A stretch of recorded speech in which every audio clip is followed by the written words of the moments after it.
ओम नमः शिवाय। भगवान शिव शंकर के चरणों में नतमस्तक होकर के प्रणाम करते हैं। भगवान शिव शंकर जिनकी शिवरात्रि हमें अपने परम धाम मोक्ष की प्राप्ति की ओर अग्रसर कराने की ओर सहायता करती हैं, वही शिव भक्ति है। शिव भक्ति, शंकर भक्ति सनातन संस्कृति की विशिष्ट भक्ति शिवरात्रि के रूप में है। शिवरात्रि क्यों मनाई जाती हैं और कैसे मनाई जाती हैं वो आप इस वीडियो में सुनेंगे। वीडियो को सबसे पहले लाइक कीजिए, सब्सक्राइब कीजिए और शेयर कीजिए। बोलिए शिव शंकर भगवान की जय हो, भोलेनाथ की जय हो। ओम नमः शिवाय।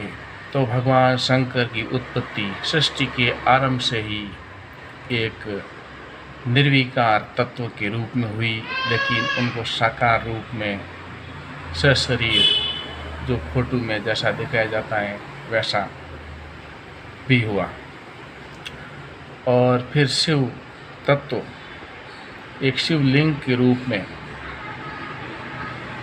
माना जाने लगा और शिवलिंग की पूजा होने लगी। और शिवलिंग ही वास्तविक में शिव हैं, शिव शंकर हैं, शिव सनातन हैं, शिव सत्य हैं। शिवलिंग हमें सृष्टि को और आगे बढ़ाने के लिए और सृष्टि का ये क्रम निरंतर चलते रहने की ओर प्रेरणा देता है। इसलिए सृष्टि को हमेशा चलता रहना चाहिए, ये प्रेरणा मिलती है। हमें शिवरात्रि क्यों मनाने चाहिए? मैं कोई वैसे पंडित नहीं हूँ, कोई ज्ञानी संत महात्मा नहीं हूँ। मैं एक सामान्य जानकारी के हिसाब से सामान्य व्यक्ति को क्या करना चाहिए उसके बारे में बता रहा हूँ। स्पेशल रुद्राभिषेक या मंत्र जाप या कोई बड़ा आयोजन, बड़ा महाअभिषेक वगैरह, ऐसा मेरे को ऐसा कुछ नहीं आता है। हाँ, आप करवा रहे हैं तो अच्छी बात है, कीजिए पंडित जी के साथ में, क्योंकि पंडित जी दक्षिणा भी लेते हैं और मेरी तो दक्षिणा नहीं है, फ्री एक जानकारी के रूप में वीडियो आपको जानकारी दे रहा हूँ।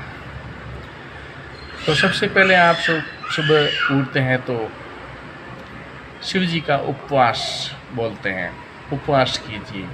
ये सबसे बड़ी शिवरात्रि की उपवास माना जाता है। उपवास के दिन भर कुछ भी नहीं खाना, अगले दिन ही उपवास को खोल सकते हैं। तो दिन भर फिर क्या करना? फिर आप सुबह उठ करके शिव मंदिर जाइए, शिवलिंग पर जल अर्पित कीजिए। दूध के साथ में मिश्रित जल को शिवलिंग पर धीरे धीरे धार बहाइए और ओम नमः शिवाय, ओम नमः शिवाय, ओम नमः शिवाय जाप करते हुए आप कितनी भी देर कर सकते हैं। 2 मिनट भी कर सकते हैं, 5 मिनट भी कर सकते हैं और 108 बार भी कर सकते हैं। ऐसा कोई नियम नहीं है, लेकिन आप में श्रद्धा होनी चाहिए। जितनी आपकी भावना और भक्ति होती है वैसा ही आपको फल मिलता है। इसलिए शिवलिंग में, शिव मंदिर में शिवलिंग के ऊपर जल अर्पित करना, ये पूजा हो गई शंकर भगवान की और शिवरात्रि मन गई। और मंदिर का डेकोरेशन वगैरह वो तो मंदिर का प्रोग्राम चलता ही रहता है, गाना, गीत, संगीत, भजन, संकीर्तन, वो तो धार्मिक आयोजन एक चलता ही रहता है।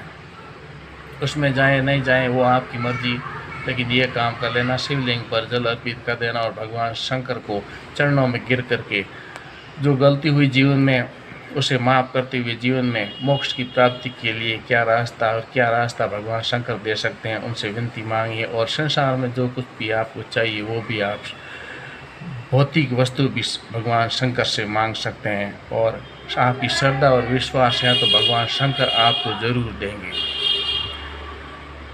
इस प्रकार से ये शिवरात्रि आप मना सकते हैं। शिवरात्रि क्यों मनाई जाती है? ऐसा माना जाता है कि भगवान शंकर एक दिन कहीं खो गए थे और वो ऐसा उनका जीवन हो गया कि बहुत भूख लगी थी और भूख लगते लगते उनको कुछ संभव कुछ भी ऐसा नहीं मिला और फिर बील पत्र मिला और बील पत्र से जब उन खाया तो उनको शांति मिली, भोजन से भूख मिटी। तब से बील पत्र भगवान शिव के शिवलिंग पर चढ़ाया जाता है, ऐसा माना जाता है। और शिवरात्रि क्यों मनाई जाती है? उसी दिन से, जिस दिन बहुत भूख लगी थी और बील पत्र खाया था, और उसी से शिवरात्रि मनाई जाती है। कुछ लोग शिव जी के विवाह को भी शिवरात्रि से जोड़ते हैं, तो वो भी क्योंकि सदियों से, हजारों वर्षों से सभ्यता संस्कृति आ रही हैं, तो विवाह का भी वो भी है। तो शिव विवाह में बहुत सारी बारात लेकर के पार्वती से विवाह करने को भगवान शिव निकले थे, और तो उससे शिवरात्रि मनाई जाती है। इस प्रकार से बहुत सारी कहानियाँ, कथाएँ हैं शिवरात्रि के बारे में। उसके अलावा भी दक्ष प्रजापति का यज्ञ वगैरह, सती पार्वती का सती होना, बहुत सारी कहानियाँ, कथा हैं, लेकिन मैं उसमें नहीं जाऊंगा, वो तो आप सभी से सुनते ही हैं। अपन को क्या करना चाहिए शिवरात्रि को, ये मैं बात बताने की, ये समझाने की कोशिश करता हूँ। तो अपन को शिवलिंग पर जल चढ़ाना और उपवास रखना हमारी शिवरात्रि हो गई। और फिर रात्रि में शिव भजन सुनना, शिव मंत्र जप करना, या शिव की लगन में ध्यान मग्न हो जाना। और फिर आप सो सकते हैं, और नहीं सो सकते हैं तो पूरे रात्रि जागरण करिए तो और अच्छा। इससे मोक्ष तत्व की प्राप्ति और अमर तत्व की प्राप्ति, यानी आत्मा को परमात्मा की तरफ ले जाने का एक बहुत अच्छा साधन मिल जाता है। ऐसे जो दिन होते हैं, जन्माष्टमी, शिवरात्रि, रामनवमी, होली, दिवाली, इस दिन क्या कि जो सकारात्मक ऊर्जा है उसका प्रभाव बहुत बढ़ जाता है, ग्रहण वगैरह। उस दिन आप जो भी जप, ध्यान, पूजा पाठ, ऐसे जो भी सकारात्मक कार्य करते हैं, उससे उसकी अनंत गुना उसका फल मिलता है, यानी उसमें वृद्धि बहुत ज़्यादा होती है। मकर संक्रांति वगैरह ऐसे दिनों में बहुत ज़्यादा ऊर्जा होती है, और वो ऊर्जा हम यदि उस ऊर्जा को यूज करते हैं, उपयोग करते हैं या साधना करते हैं, तो हम जल्दी साधक बन सकते हैं, यानी अपने आप को मोक्ष की तरफ या परमात्मा की तरफ जल्दी मोड़ सकते हैं। तो यही शिवरात्रि का मुख्य साधन और मुख्य मूल है। बाकी गीत संगीत तो आता रहता है, जाता रहता है। संसार आया, जो आया है वो जाएगा, और शिव जी मोक्ष देंगे नहीं देंगे वो तो शिव जी की मर्जी है। आप मेरे वीडियो को लाइक कीजिए, सब्सक्राइब कीजिए और शेयर कीजिए।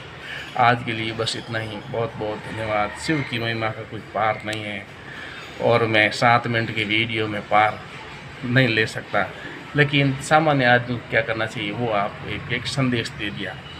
बहुत बहुत धन्यवाद। शुभ शिवरात्रि।